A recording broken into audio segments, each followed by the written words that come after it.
No-show pa rin sa Senado si Senador Bato de la Rosa pero itinanggi ng kanyang abogado na nagtatago siya. Humiling din ang senador sa Korte Suprema ng temporary restraining order laban sa warrant of arrest ng ICC. Nasa frontline ng balitang yan si Mon Gualvez.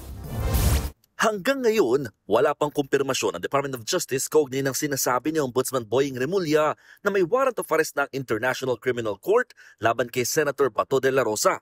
Si Bato ang PNP chief nung inilunsad ang madugong war on drugs sa dating Pangulong Rodrigo Duterte.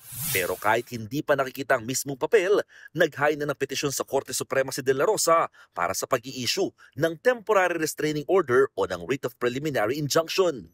Sa isinumiting urgent manifestation ng kanyang kampo, hiniling niya ang TRO para pigilan ng pagpapatupad ng ICC warrant, red notice o surrender request. Pati na rin ang pagpapaabot ng anumang tulong sa mga testigo ng ICC sa pamamagitan ng Witness Protection Program at ang pagpapadala ng anumang mensahe na may kinalaman sa ICC sa pamamagitan ng diplomasya o ng mga law enforcement body. Hiniling din ng senador sa SC na atasan ng DOJ at DFA na maglabas ng patunay na meron niyang arrest warrant ang ICC laban sa kanya. Kanina, no-show ulit ang senador sa Senado. Huling nasilayan ng publiko si De La Rosa nang mamahagi ng tulong sa mga sinalanta ng bagyo sa Cebu.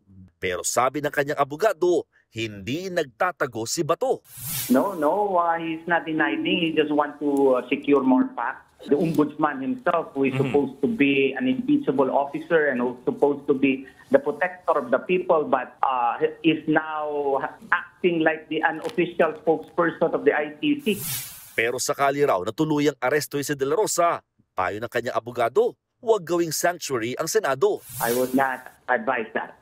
Simply because of the fact that the spokesperson of the Malacanang already declared that it would be illegal on the part of Senator to seek transfer in the Senate. According to her, the punishment of the crime allegedly committed by Senator De La Rosa is more than 6 years, forgetting the important point that such rule would only apply to punishment by local laws.